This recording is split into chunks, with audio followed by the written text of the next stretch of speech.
So hello guys, पिछली video के अंदर हम डिस्ट्रक्टर डिस्कस करके आ चुके थे और उससे पहले कंस्ट्रक्टर्स कवर कर चुके थे। अब इस वीडियो के अंदर हमको जो ऑपरेटर ओवरलोडिंग को कवर करना है। बेसिकली ये जो है हमारा पॉलीमॉर्फिज्म के अंदर का टॉपिक होता है। पॉलीमॉर्फिज्म में फंक्शन ओवरलोडिंग वाले टॉपिक के अंदर डिस्कस कर चुका था, जिसके अंदर मैंने बताया था कि पॉलीमॉर्फिज्म हमारे दो टाइप के होते हैं, कंपाइल टाइम और रन टाइम। कंपाइल टाइम के एग्जाम्पल होते हैं हमारा फंक्शन ओवरलोडिंग और ऑपरेटर ओवरलोडिंग, जो कि हमको इस वीडियो में डिस्कस करना है। फंक्शन ओवरलोडिंग में डिस्कस कर चुका हूँ, अब हमको ऑपरेटर ओवरलोडिंग जो है वो डिस्कस करना है। तो इसको एक्सप्लेन करने के लिए मैं यहाँ पे एक एग्जांपल लेता हूँ, एक क्लास बना के मैं एग्जांपल लेता हूँ यहाँ पे कॉम्प्लेक्स टाइप का। ठीक है, कॉम्प्लेक्स क्या होता है? बेसिकली आपने 9th-10th में पढ़ा होगा कॉम्प्लेक्स नंबर क्या होते हैं। ठीक है, जो कि जिसके अंदर एक रियल वाला पार्ट होता है और एक इमेजिनरी वाला पार्ट होता है, जो कि a+ib के फॉर्म में हम रिप्रेजेंट करते हैं। तो मैं क्या करता हूँ यहाँ पे प्राइवेट मेंबर्स में इंट रियल और इमेजिनरी वाला पार्ट जो है यहाँ पे ले लेता हूँ, और उसके बाद मैं क्या करता हूँ कि पब्लिक के अंदर दो फंक्शन बनाता हूँ, जैसे कि अभी तक हम बनाते आए हैं वॉइड सेट डेटा करके, जो कि बेसिकली डेटा को सेट करेगा, और इसके अंदर इंट ए और इंट बी मतलब दो आर्ग्यूमेंट्स रिसीव कर लेते हैं। उसके बाद रियल के वाले के अंदर हमने जो ए में रिसीव करा वो चला जाए, और इमेजिनरी वाले के अंदर जो बी में रिसीव करा वो चला जाए। उसके बाद हम एक और फंक्शन बनाते हैं वॉइड शो डेटा करके। ठीक है, वॉइड शो डेटा, जो कि बेसिकली क्या करेगा, वो हमारी वैल्यूज को जो है वो डिस्प्ले कराएगा।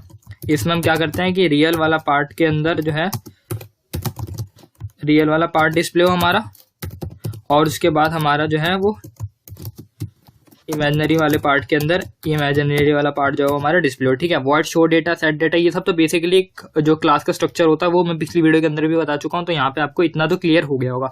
अब हमारा कंसेप्ट आता है ऑपरेटर ओवरलोडिंग का। ऑपरेटर ओवरलोडिंग को करने से पहले मैं क्या करता हूँ कि ना दो ऑब्जेक्ट्स पहले यहाँ पे क्रिएट करता हूँ। दो ऑब्जेक्ट्स मैंने यहाँ पे क्रिएट करे, कॉम्प्लेक्स C1 और कॉम्प्लेक्स C2। ठीक है, यहाँ पे C1 और C2। अब जब मैंने जैसे ये दो ऑब्जेक्ट क्रिएट करे तो हमारा सबसे पहले क्या हुआ, इनका ऑब्जेक्ट को बनते ही हमारे कंस्ट्रक्टर कॉल हो गए होंगे। अब इस केस में कौन सा कंस्ट्रक्टर कॉल होगा? हमारा डिफॉल्ट कंस्ट्रक्टर, क्योंकि हमने कोई भी आर्ग्यूमेंट पास नहीं करा है।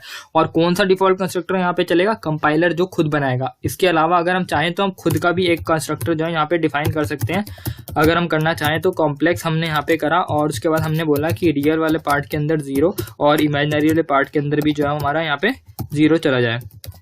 उसके बाद हम चाहते हैं कि अब जैसे C1 और C2 के अंदर वैल्यू चलेगी, मैंने क्या बोला कि C1 के अंदर जो है मैं यहाँ पे सेट डेटा करता हूँ। C1 के अंदर सेट डेटा करने पे मैंने 1 और 3 पास कर दिया, और C2 के अंदर सेट डेटा अगर मैं करना चाहता हूँ तो मैंने बोला कि 2 और 6 पास कर दिया। ठीक है, इसका मतलब है कि C1 जो ऑब्जेक्ट क्रिएट हुआ उसके रियल वाले पार्ट में 1 चला जाएगा, इमेजिनरी वाले पार्ट में 3 चला जाएगा। सिमिलरली C2 के रियल वाले पार्ट में हमारा 2 चला जाएगा और इमेजिनरी वाले पार्ट में 6 चला जाएगा।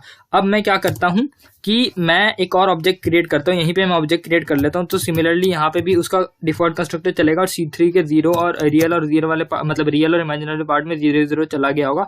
अब मैं चाहता हूँ कि C3 के अंदर ना मैं C1 प्लस C2 करूँ, लेकिन यहाँ पे मैं ये डायरेक्टली नहीं कर सकता। क्यों? क्योंकि प्लस जो है वो एक हमारा बाइनरी ऑपरेटर है। बाइनरी मतलब प्लस जो है यहाँ पे ऑपरेटर वाला जो कंसेप्ट होता है, जब हम बेसिक्स पढ़ते हैं C++ के, तो उसके अंदर ऑपरेटर्स के टाइप्स पढ़ते हैं, तो वहां पे हमको पढ़ाया जाता है बाइनरी ऑपरेटर, यूनिट ऑपरेटर, ये सब। अगर आपको क्लियर नहीं है तो वहां से एक बार रिकॉल करके आ सकते हो यहाँ पे समझने के लिए। तो ये जो ऑपरेटर है ना, ये बाइनरी ऑपरेटर मतलब इसको ऑपरेट होने के लिए 2 ऑपरेंड की जरूरत होती है। अब वो 2 ऑपरेंड जो है वो हमारे अगर ये मतलब वो 2 ऑपरेंड के टाइप पे डिपेंड करता है कि इसको किस तरीके से बिहेव करना है। जैसे कि अगर इसके दोनों ऑपरेंड इंट और फ्लोट इंट के टाइप के होंगे तो ये दोनों इंटीजर को ऐड करके इंट वैल्यू रिटर्न करेगा। फ्लोट के होंगे तो दोनों को फ्लोट को ऐड करके फ्लोट वैल्यू रिटर्न करेगा। इंट फ्लोट जो भी है ये ऑलरेडी जब प्रोग्रामिंग लैंग्वेज डिफाइन करी गई होगी तो उसके अंदर डिफाइन करा गया होगा कि इसको किस तरीके से काम करना है, लेकिन सिर्फ प्रिमिटिव डेटा टाइप के लिए, मतलब कि पहले से जो प्रोग्रामिंग लैंग्वेज के अंदर डेटा टाइप अवेलेबल है सिर्फ ये उन्हीं के लिए काम करेगा। लेकिन अगर यूजर खुद डिफाइन करता है नॉन प्रिमिटिव डेटा टाइप या फिर user defined data type classes या स्ट्रक्चर का यूज करके, तो उस केस में ये प्लस ऑपरेटर जो है वो काम नहीं करेगा, क्योंकि इस केस में इसको समझ ही नहीं आएगा, कंपाइलर को समझ ही नहीं आएगा इस एक्सप्रेशन को रिजॉल्व कैसे करना है। क्योंकि C1 और C2 इस केस में जो है वो यूजर डिफाइंड डेटा टाइप है। पहले से जब प्रोग्रामिंग लैंग्वेज बनी थी तो उसको जब उस टाइम पे बंदों ने कोडिंग करी होगी कि इसी तरीके से करना है, तो उस टाइम तो अगर ये हम प्राइमरी यहाँ पे प्रिमिटिव डेटा टाइप देंगे तो ये सॉल्व कर देगा, लेकिन हम यूजर डिफाइंड डेटा टाइप देंगे तो ये सॉल्व नहीं कर पाएगा। तो इसी चीज को हमने ओवरकम करने के लिए हमारा जो C++ के अंदर कंसेप्ट आया ऑपरेटर ओवरलोडिंग का, जो कि बेसिकली क्या होता है कि हम ऑपरेटर्स की रीडिफाइनिंग करते हैं जो कि यूजर डिफाइंड डेटा टाइप के ऊपर भी कैपेबल हो पाए। जैसे कि प्लस ऑपरेटर अगर यहाँ पर है तो C1 और C2 क्योंकि ये हमारे क्लास टाइप के है, मतलब क्लास के ऑब्जेक्ट हैं, तो ये ऑब्जेक्ट की वैल्यूज को ऐड करके रिटर्न करे और हम C3 के अंदर डलवा पाएं और फिर हम C3 की वैल्यूज को अगर शो करें तो वो C1 और C2 की वैल्यू जो ऐड हुई है वो डिस्प्ले हो पाए। तो इसी चीज को हम इंप्लीमेंट करने के लिए ऑपरेटर ओवरलोडिंग का कंसेप्ट जो है वो यूज करते हैं। लेकिन ऑपरेटर ओवरलोडिंग का कंसेप्ट को डायरेक्टली यूज करने से पहले हम क्या करते हैं, हम कहते हैं कि चलो जी C3 है ना, अब C3 के अंदर मैं क्या करता हूँ, एक फंक्शन का यूज करके जो है वो वैल्यू को जो है वो मैं ऐड करवाना चाहता हूँ। तो C3 के अंदर मैं C1 क्या करता है कि C1 अपनी बॉडी के अंदर ना एक ऐड नाम का फंक्शन जो है वो डिक्लेयर करता है। यहाँ पे मैं क्या कहता हूँ कि एक ऐड नाम का फंक्शन जो है वो डिक्लेयर करे, ठीक है। ऐड नाम का फंक्शन यहाँ पे डिक्लेयर करा और ये जो है क्या कर रहा है, C2 को रिसीव करा, मतलब कि एक कॉम्प्लेक्स टाइप की वैल्यू यहाँ पे मैंने रिसीव करी। और उसके बाद मैंने क्या किया कि कॉम्प्लेक्स टेम्प, ठीक है, टेम्प यहाँ पे कॉम्प्लेक्स यहाँ पे किया। उसके बाद मैंने बोला अब ये जो क्यों देखो मैंने क्या बोला, यहाँ पे टेम्प जो है यहाँ पे वैल्यू रिटर्न करेगा तो वो C3 में जाएगी। C3 किस टाइप का, कॉम्प्लेक्स टाइप का। इसका मतलब है कि इस फंक्शन का जो रिटर्न टाइप होगा वो भी क्या होगा, कॉम्प्लेक्स होगा, ठीक है, क्योंकि फंक्शन का रिटर्न जिस वैल्यू में रिटर्न होकर जा रहा है वो कॉम्प्लेक्स टाइप के, इसलिए फंक्शन का रिटर्न टाइप भी हमने ऐड रखा।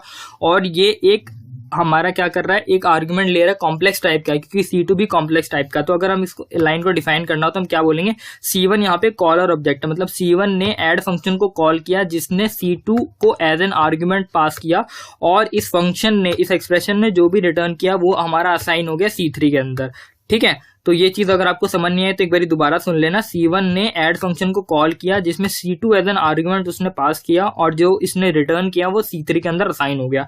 अब यहाँ पे हम आते हैं, हमने क्या बोला कि हमको जो है जो भी C के अंदर रिसीव हुआ और जिस फंक्शन ने, जिस ऑब्जेक्ट ने इसको कॉल किया उसकी वैल्यूज को जो भी हमारे C के अंदर रिसीव हुआ है इसमें उनके अंदर ऐड करना है। तो हमको क्या करना है, बेसिकली हमको टेम्प के रियल वाले पार्ट के अंदर जो है, टेम्प के रियल वाले पार्ट के अंदर हमको C का रियल, एक तो रियल ऐड करेंगे और C का रियल। बेसिकली यहाँ पे जो सिंपल रियल है ना, क्योंकि हम किसने कॉल किया है, C1 ने कॉल किया है, ठीक है, C1 ने कॉल किया है।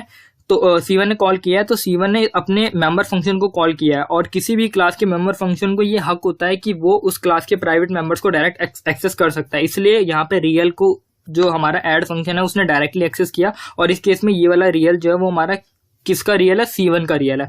और यहाँ पे C.रियल है वो हमारा C2 का रियल है, क्योंकि C2 की वैल्यू जो है यहाँ पे कॉम्प्लेक्स C में रिसीव हुई है। और ये कॉम्प्लेक्स, यहाँ पे कॉम्प्लेक्स टेम्प हमने टेम्पररी वेरिएबल क्रिएट करा जिसके अंदर हम सम जो है वो टेम्पररी रखेंगे, उसके बाद हम उसको रिटर्न करा देंगे। तो टेम्प डॉट रियल जो है यहाँ पे आ गया। उसके बाद हमने बोला टेम्प डॉट इमेजिनरी वाले पार्ट के अंदर imaginary plus C dot imaginary जो है वो हमको करना है, ठीक है। जैसे रियल वाले पार्ट हमने दोनों नंबर्स के रियल वाले पार्ट को ऐड करके रियल में रख लिया, वैसे ही इमेजिनरी वाले पार्ट को ऐड करके इमेजिनरी में रख लिया।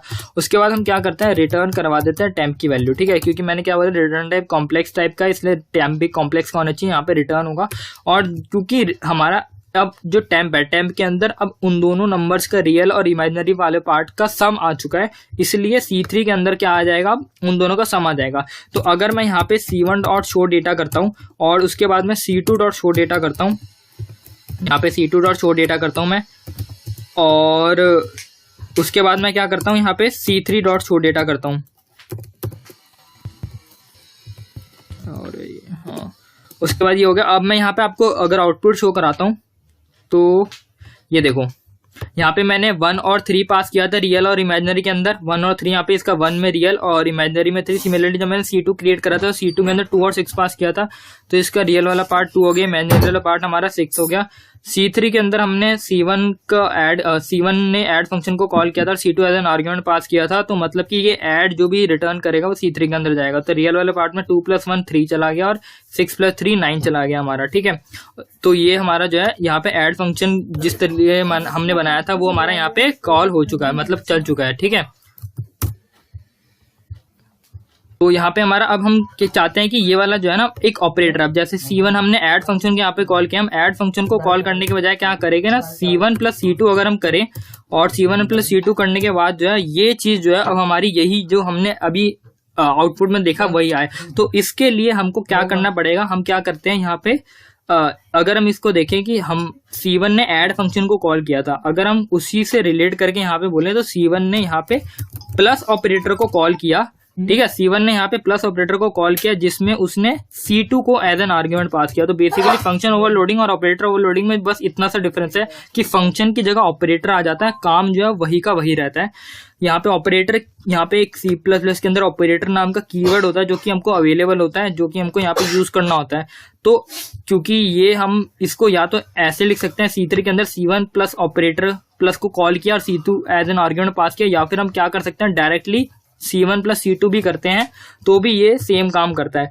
तो हमको यहाँ पे फंक्शन के नाम की जगह हमको जो है क्या करना पड़ता है, जो भी एक तो ऑपरेटर कीवर्ड लिखना पड़ता है, प्लस जिस ऑपरेटर की ओवरलोडिंग करनी होती है वो हमको यहाँ पे उसके साथ में लिखना पड़ता है।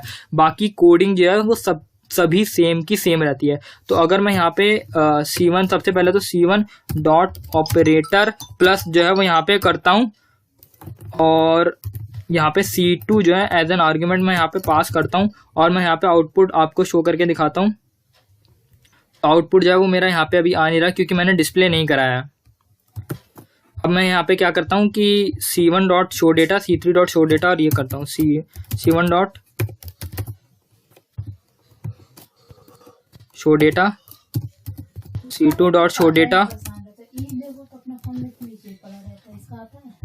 तो यहाँ पे C3 डॉट शो डेटा मैंने यहाँ पे कर दिया। ठीक है। अब मैं अगर यहाँ पे आउटपुट करूँ, ठीक है, तो मेरा सेम आउटपुट जो पहले आया था वो यहाँ पे आउटपुट आ जाएगा। ठीक है। यहाँ पे देख सकते हो आप रियल 1 हमारा, इमेजिनरी 3 और रियल 2 6 और यहाँ पे रियल 3 और 9 आ गया। ठीक है। तो जो बेसिकली पहले जो आउटपुट आया था वही आउटपुट आ चुका है, मतलब कि ऑपरेटर जिस तरीके से हमने ओवरलोड किया यहाँ पे वो जो है हमारा सही साबित हुआ। अब हम यहाँ पे मैंने इस तरीके से कॉल किया है, अगर मैं इस तरीके से कॉल करने के बजाय मैं डायरेक्टली C1 प्लस C2 करता हूँ, अब मैं चलाता हूँ